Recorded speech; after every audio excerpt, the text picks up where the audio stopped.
Drive Guys, live and local, every afternoon, Monday through Friday on Sactown Sports. All right, we may be onto something here. We've got the great Tony Jones. He's going to join us in just a moment. He's standing by right now. But before we get to Tony, we want to play something that we want to ask Tony about. Jake Fisher from Yahoo Sports was just on the No Cap Room pod, and this is what Jake Fisher says about Lauri Markkanen and the Kings.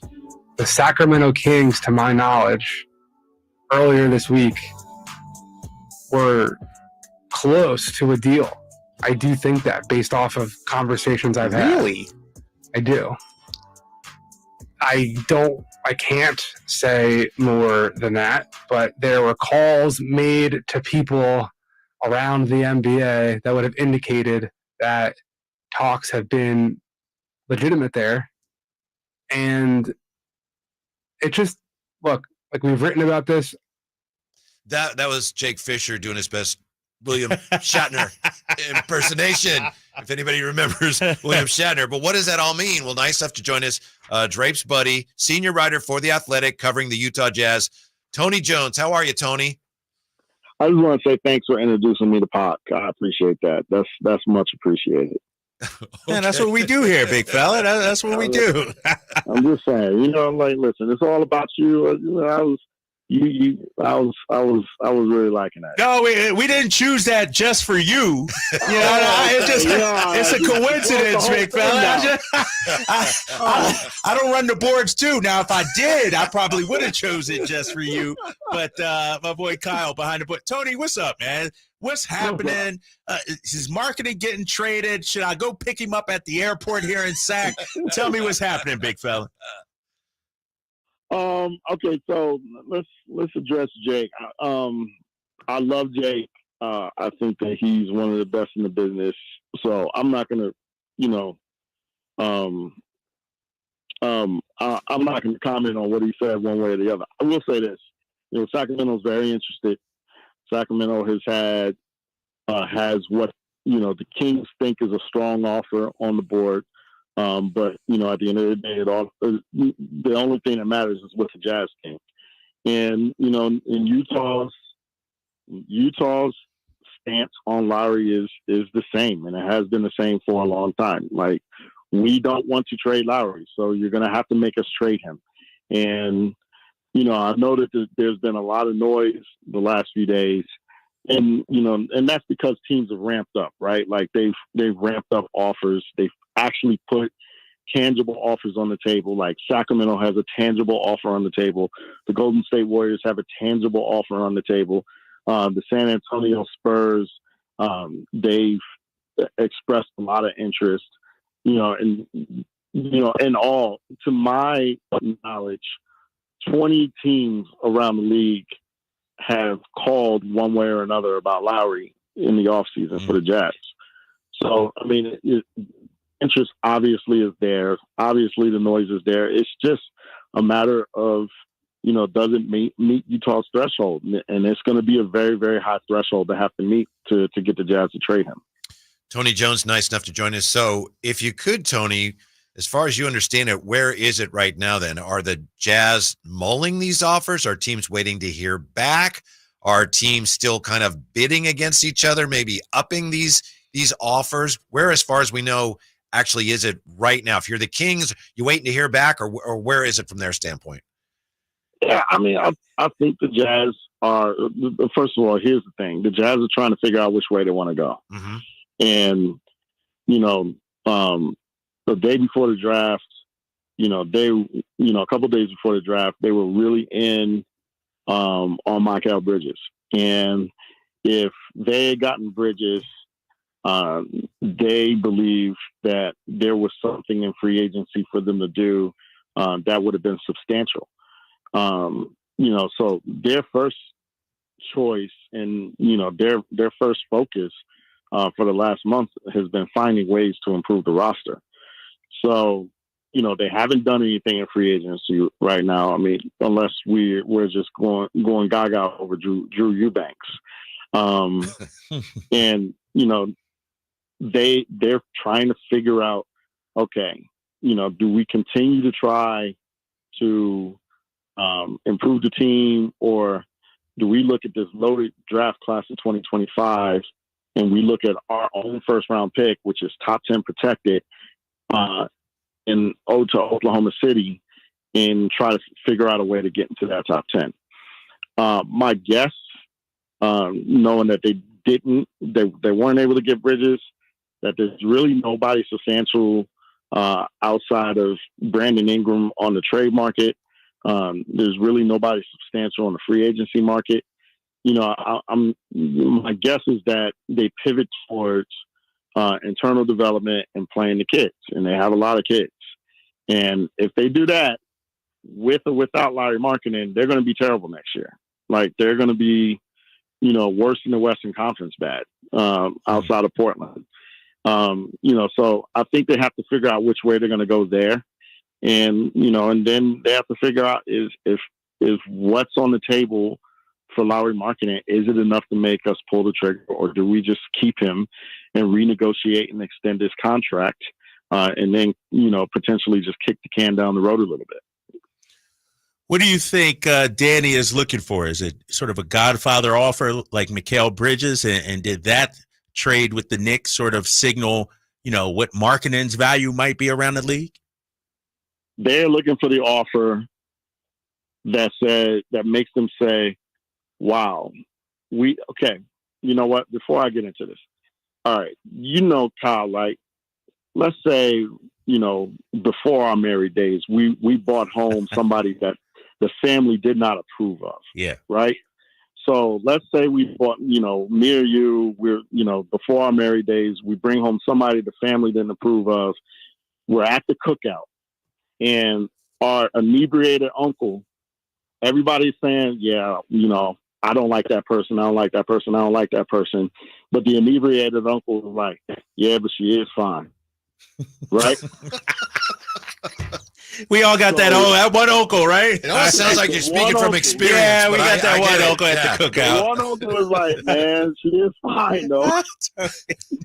So the Jazz are looking for the offer that's like, no, we don't want to trade Lowry. We don't want to trade Lowry. We don't want to trade Lowry. But then there's the one person in the front office that like, do you look at this offer? We'd be a fool to say no. Right. We have to take this to the owner. And that's what the Jazz are looking for. What that offer is, the only people that can answer that question are the Jazz themselves, right? Mm-hmm. So they have to have the offer that makes them go to Ryan Smith and say, look, I know we don't want to trade this guy. I know this guy is like super unique and talented, but we can't pass this up. So that's the threshold. That's what's going to make the Jazz trade Lauri Markkanen. Tony Jones with us from The Athletic, covering the Jazz. As far as possible reasons why they would even consider it, and I know you kind of alluded to this, Markkanen's upcoming expiring deal, does that in any way, is that presenting a salary crunch for Utah potentially? Is that one of the things they're looking at here? Well, see, that's the thing. That's part of the reason why, they really like this guy. If you go back to John Stockton and Karl Malone, they played their entire careers at Utah, right? Yeah. Let's think of every superstar they've had since. Darren Williams could not wait to get out of Utah.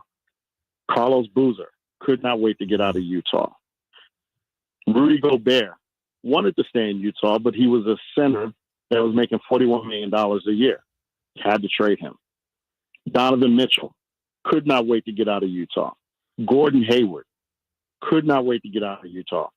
So for over 20 years, the Jazz have lost in one way or another every single star player that they have had.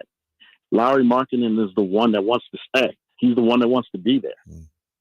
And that means something, especially in a market like Salt Lake City. And, so that's also what's giving the Jazz pause. They look at his age. He's 27 years old.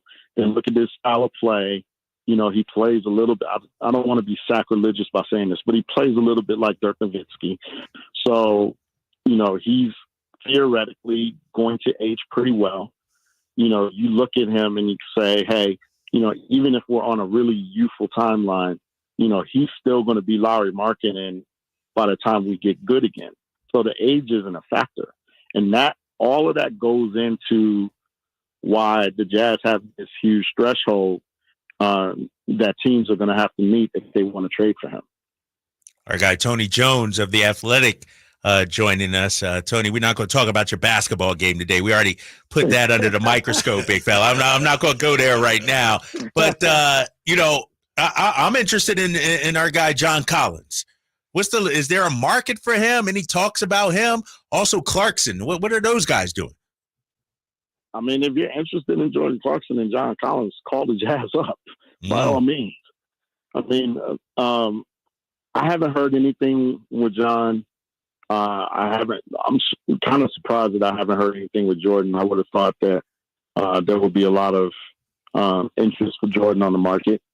I do know that, the Jazz are of the mind that, if they go young, somebody's got to go. There are veterans that have to go because we have to play these young guys. Keontae George, Bryce Sensabaugh, Isaiah Collier, who they just drafted. Up front, Walker Kessler. They just drafted Kyle Filipowski. They drafted Taylor Hendricks last year. They drafted Cody Williams this year. They have kids among kids among kids among kids that they really have to develop. So, I would think that, in terms of Utah's veterans, I mean, they're open for business.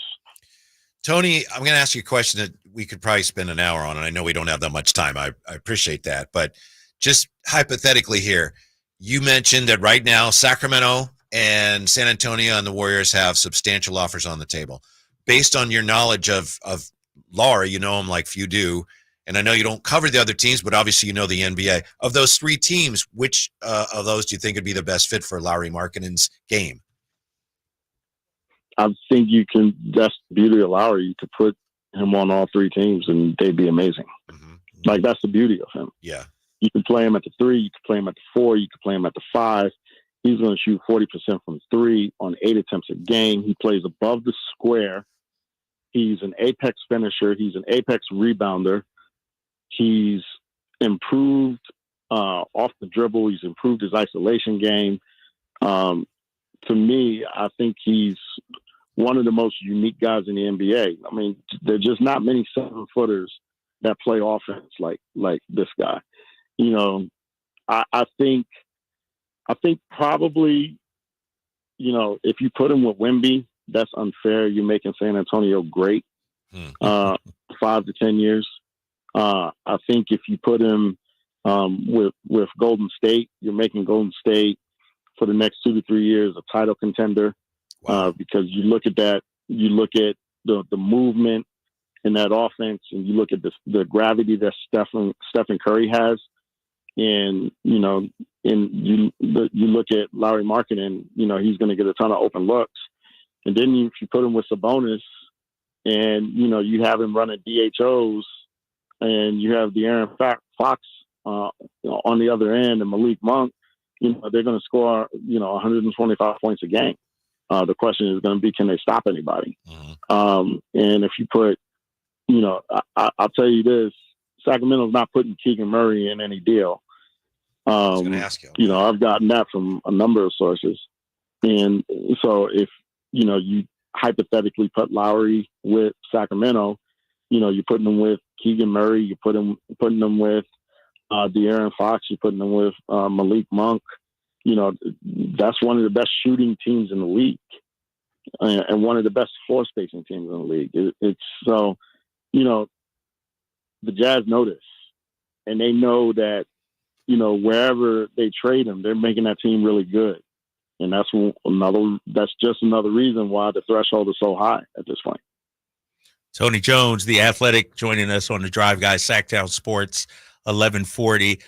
Tony, knowing Danny Ainge like we do, I just imagine him sort of like the Godfather, just sitting up there, bring your best offers, bring, like Noah's Ark, bring 2 of everything. You know what I mean? Like, he's obviously in no rush to make any kind of move. Could something happen during the season with Lowry, considering, he's going into the final year of his deal. He'll be a free agent next year or anything like that. You think, could there still be a possibility if things don't get done during the offseason that, that Godfather offer that Danny's looking for might come during the season? Well, I think here's some irony for you. Number one, the Jazz aren't going to let him get into the season. Right. Like that. They're going to renegotiate and they're going to extend his contract in August. And that's going to get done. They're going to give him max and, he's going to get paid. But the ironic thing about that is that might actually make him more tradable. Right. Yeah. Because now you're Sacramento and you're like, yeah, do we want to commit 4 unprotected first and 2 swaps and two seconds and, Kevin Herter or whoever? Do we want to commit all of that for a guy that we might not be able to get in free agency? Mm-hmm.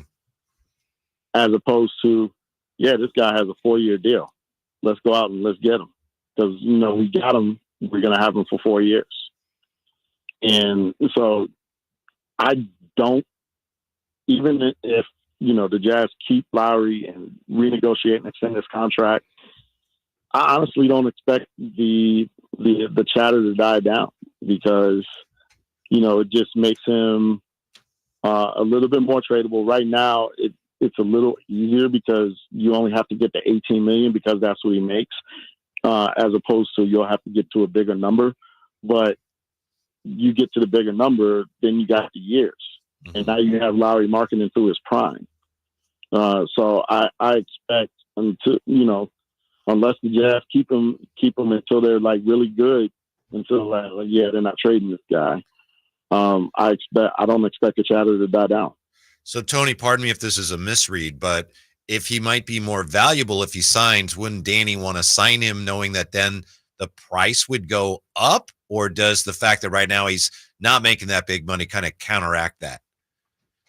Well, I think if he's making big money, you have to commit better players, right, to trade. So the question is, if you're not committing, like if you're committing a rookie to the trade, you have to commit more picks. Do you have to commit less picks now that you have to commit a better player? Yeah. So there's a balance to everything. I see. Tony, my last question. From everything you gather, is Danny, other teams around the league positioning themselves for the 2025 draft? And then how strong is that following year draft also? Here in Sacramento, we don't have our pick next year. So to Atlanta, top 12 protected. And that's causing me some angst, big fella. I'll be honest with you. I wish we had a pick in next year's draft. But what do you think about 2025, and do you see teams positioning for that? The 2025 draft is the best draft I've seen since 2003. Dang. Ooh. That's LeBron and the boys. Yeah. Yeah. Darko. I think it's better on paper than the Wemby draft. Like if you put those two drafts together, Wemby's the best player, obviously. But you've got Cooper Flagg and Ace Bailey and Dylan Harper and VJ Edgecombe. I mean, the list goes on. The 2025 draft is really one of the best drafts I've ever seen. And this is on paper, and obviously, people got to go and play. I mean, we thought the 14 draft was going to be generational, and Andrew Wiggins and Jabari Parker kind of ruined that for everybody. Yeah. But, in terms of on paper, in terms of, looking at these kids that are coming out, the 25 draft is the best on paper that I've seen since 2003. And to be honest, the 26 draft is not far behind. There's not much separation between the 26 and 25 draft. So if you are a team without a pick in the 25 draft, I do feel for you. I expect Atlanta to do whatever they can to make sure that pick is in the top 12. And I think that's one of the reasons why I think the Jazz are going to commit to playing the young guys, because their pick They have Cleveland's pick and Minnesota's pick. Both of those picks are probably going to be in the 20s, and they have their own pick. That's Oklahoma City's pick, and it's top 10 protected. I think the Jazz. I think you should expect the Utah Jazz to do anything they possibly can to get into that top 10 next year. Right. To keep their pick. Our guy Tony Jones of The Athletic. You can follow him. T Jones on the NBA on Twitter and Better X. follow him. Better Especially follow now, him. yeah. Especially with this Lauri Markkanen. This guy has been at the forefront of it all. Tony, I'll see you in Vegas. Real quick question. Any Vegas runs, pickup runs? Do I need to bring my high tops for this? Bring your kicks. Me and the boys, we are going on next Saturday. Okay. We're all going to the Lifetime out in Vegas where they hoop. All right, there it is, right there. My guy, Tony Jones. Thank you, Tony. I'm bringing my Amazing. kicks, my knee brace, my Advil. I'm bringing it all, big fella. Bring a personal doctor. My doctor, I'll be there. Surgeon. Bring it all. All right, my man. I'll see you next week. Thank you. Thanks for jumping on. All right, bro. Yeah. Wow, that's amazing. That's good stuff. So 3 teams, right? At least. At least. Yeah. He said 3. It doesn't mean there's not more, Right. but yeah. He knows what? Warriors, San Antonio, San and the Antonio, Kings and the have Kings. substantial offers on the table. And the Kings offer does not include Keegan Murray. Yeah. Yes. Man, in the way he made it sound, Whitey, too, he said 4 first, a couple of pick swaps. Ooh, that's a lot. Would we do that for Lauri Markkanen? Yes. Okay. If it doesn't have to include Keegan, and he's right. Like, thinking about it, you got Malik at your 2, Keegan 3, Markkanen 4, and Sabonis 5. That's a potent team. Yeah. It's exciting, but I mean, it comes back to that package the Kings can offer. Is it going to be enough? We're back with more on that. Yeah, interesting news. We just found out what the Kings have on the table for the Jazz. Not exactly, but we know they have something substantial on the table for Lauri Markkanen. Is it going to be enough? Drive Guys with more next on Sactown Sports. On the move,